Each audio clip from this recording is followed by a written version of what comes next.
Hi friends, welcome to interesting facts and temples. ఈరోజు 13వ శక్తిపీఠమైన కామరూపిణి దేవి గురించి తెలుసుకుందాం. అస్సాంలోని నీలాంచల్ కొండపై కొలువై ఉన్న కామాఖ్యాదేవి ఆలయం 52 శక్తిపీఠాలలో అత్యంత ముఖ్యమైనది. సతీదేవి దేవత్యాగం తర్వాత శివుడు ఆమె మృతదేహంతో రుద్రతాండవం చేస్తున్నప్పుడు ఆమె యోని భాగం ఇక్కడ పడిందని పురాణాలు చెబుతున్నాయి. ఇది స్త్రీశక్తికి సృజనాత్మకకు చిహ్నంగా పూజింపబడుతుంది. ఇక్కడ విగ్రహారాధన కాకుండా సహజ సిద్ధమైన యోని రూపానికి పూజలు జరుగుతాయి. కామాఖ్యాదేవి ఆలయ పురాణ కథ. సతీదేవి యోని పాతం.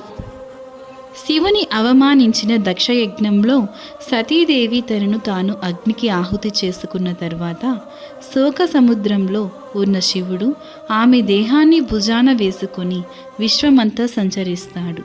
ఈ క్రమంలో విష్ణుమూర్తి తన సుదర్శన చక్రంతో సతీదేవి దేహాన్ని ఖండించగా ఆమె యోని భాగం అస్సాంలోని నీలాంచల్ పర్వతంపై పడిందని చెబుతారు. ఈ ప్రదేశమే అత్యంత శక్తివంతమైన కామాఖ్య పీఠంగా అవతరించింది. కామరూపిణిగా అమ్మవారు. కామాఖ్య అంటే కోరికలను తీర్చే తల్లి అని అర్థం. ఇక్కడ ఉన్న యోని రూపాన్ని పూజిస్తే తమ కోరికలు కామాలు నెరవేరుతాయని భక్తుల నమ్మకం. ఇక్కడ అమ్మవారు కామరూపిణిగా ప్రసిద్ధి చెందింది. అంబువాచి మేళ మరియు ఋతుస్రావం. కామాఖ్య ఆలయంలోని అత్యంత ఆశ్చర్యకరమైన విషయం ఏంటంటే ప్రతి సంవత్సరం జూన్ నెలలో ఆషాఢ మాసం అమ్మవారు ఋతుస్రావం పొందుతుందని నమ్ముతారు. ఈ 3 రోజులు ఆలయాన్ని మూసివేసి 4వ రోజు తెరుస్తారు. ఈ సమయంలో పవిత్ర జలం ఎరుపు రంగులోకి మారుతుందని చెబుతారు. ఇది స్త్రీ శక్తికి, సృష్టికి సంకేతం. తాంత్రిక విద్యలకు కేంద్రం. కామాఖ్యాదేవి తంత్ర విద్యలకు, యోగ సాధనలకు అత్యున్నత కేంద్రం. ఇక్కడ మా కామాఖ్య విశేష తంత్ర సిద్ధి పూజలు, యోని పూజలు జరుగుతాయి. త్రిపుర శక్తిదాయిని. కామాఖ్యాదేవిని త్రిపుర శక్తిదాయిని కొలుస్తారు. ఎందుకంటే ఇక్కడ 3 ప్రధాన రూపాల్లో అమ్మవారు దర్శనమిస్తారని చెబుతారు. హిందువులు పార్వతీదేవిని ఆరాధించే దేవాలయాలలో పురాణ గాథల ఆచారాలు పరంగా ప్రాధాన్యత సంచరించుకున్న కొన్ని ప్రాంతాలను శక్తిపీఠాలు అంటారు. ఈ శక్తిపీఠాలు ఏవి, ఎన్ని అనే విషయాన్ని ఒక్కొక్కరు ఒక్కో విధంగా చెబుతారు.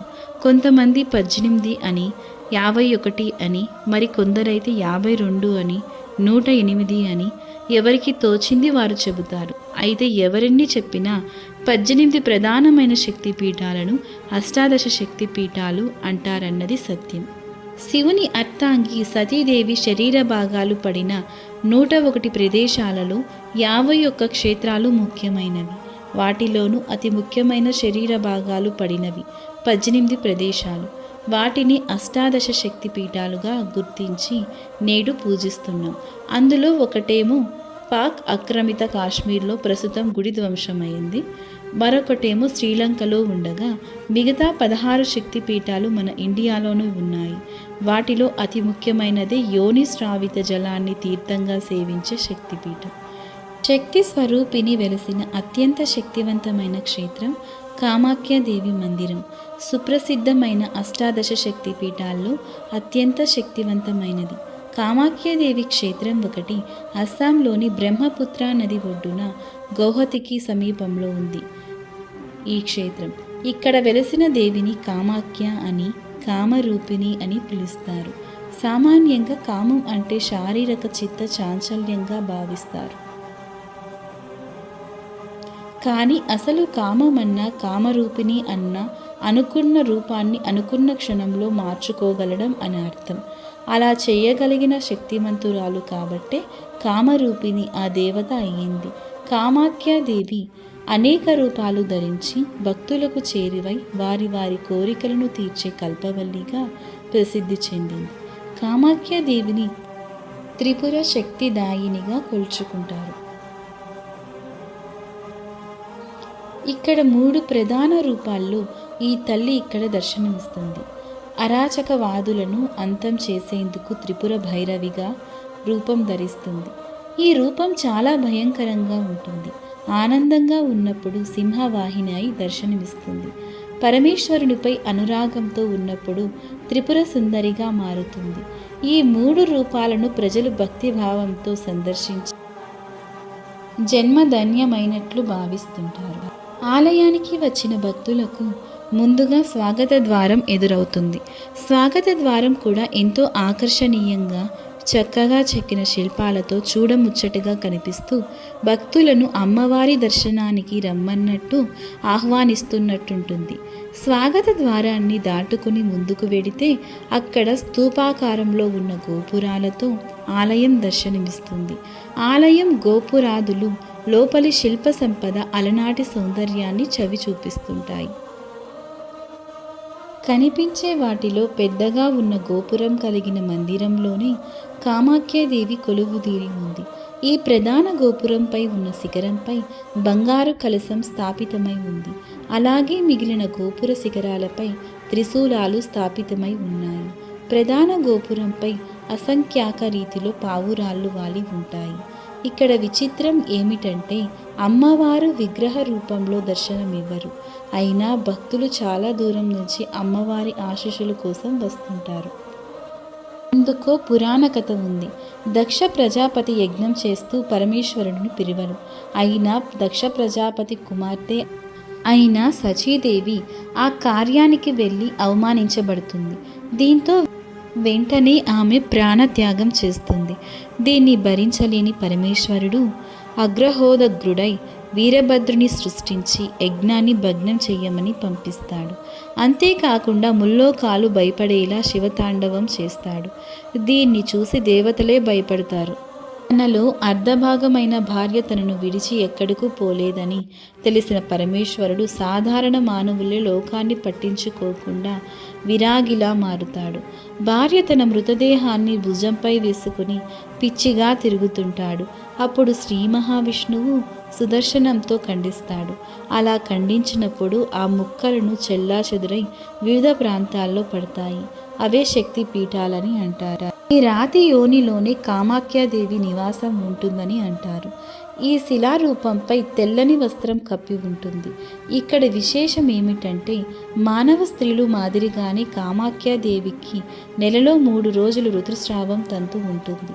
మృగశిర నక్షత్రం 3వ పాదంలో మొదలుపెట్టి ఆరుద్ర నక్షత్రంలో మొదటి పాదం వరకు అమ్మవారి ఋతుస్రావం జరిగే ప్రత్యేక రోజులు. దేవి భాగవతంలో ఈ ప్రత్యేక రోజుల గురించి ప్రస్తావన స్పష్టంగా ఉంది.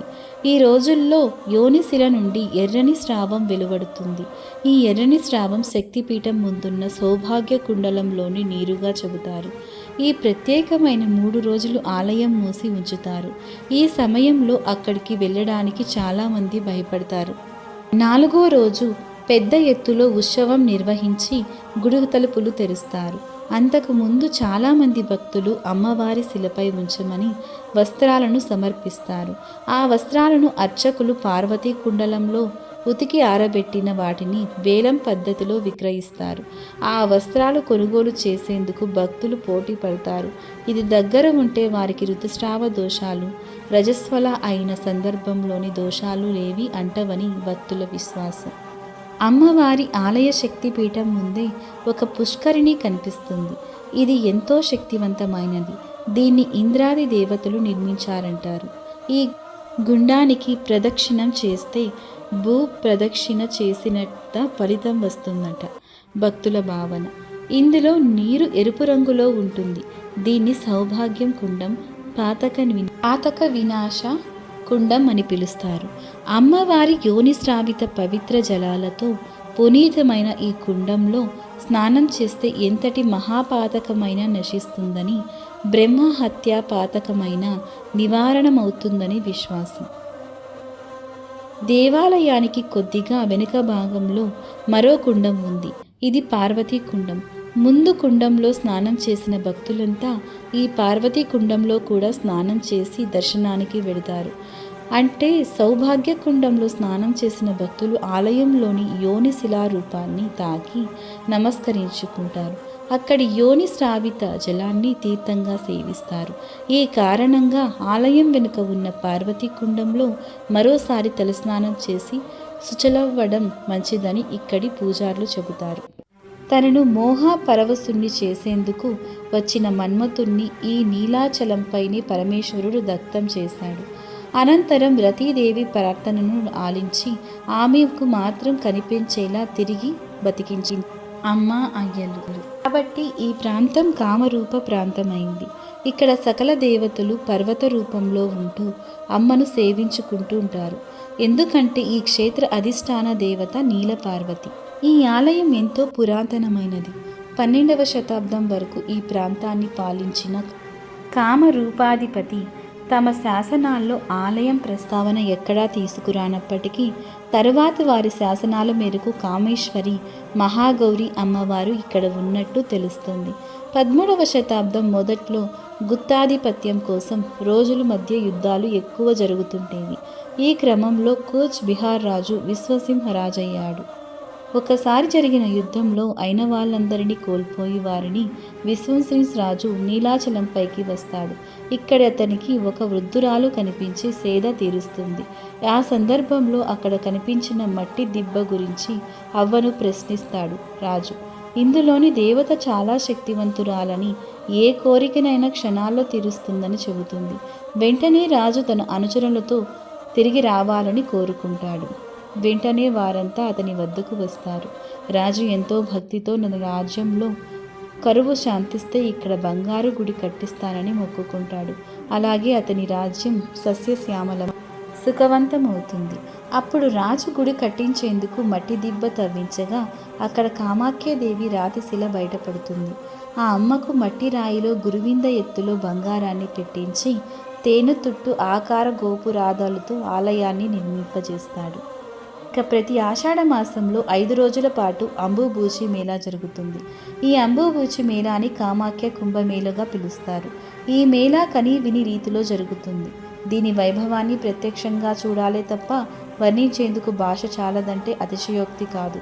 ఆ శుభతరుణం రాగానే వేలాది మంది పండాలు, సిద్ధులు వంటి వాళ్ళు కాక సామాన్య భక్తులు కూడా ఆలయానికి తరలివచ్చి ఆ మేళాల్లో పాల్గొని అమ్మపై తమకున్న భక్తి శ్రద్ధలను చాటుకుంటారు.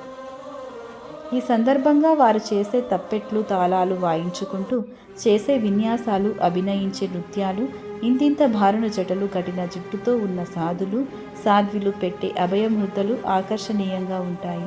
సాధారణ రోజుల్లో కూడా సాధువులు, సంతులు, అఘోరాలు, తాంత్రికులు ఇక్కడకు వచ్చి అమ్మవారును దర్శించుకొని పూజలు నిర్వహిస్తారు. అన్నట్టు ఈ ఆలయం ఎక్కువగా మంత్ర, తాంత్రిక, ఐంద్ర జాలాలకు కామాక్ష క్షేత్ర శక్తి పీఠం క్షేత్రస్థానంగా చెబుతారు. మా వీడియోస్ కనుక మీకు నచ్చినట్లయితే ప్లీజ్ సబ్స్క్రైబ్ చేసుకోండి. See you on next video.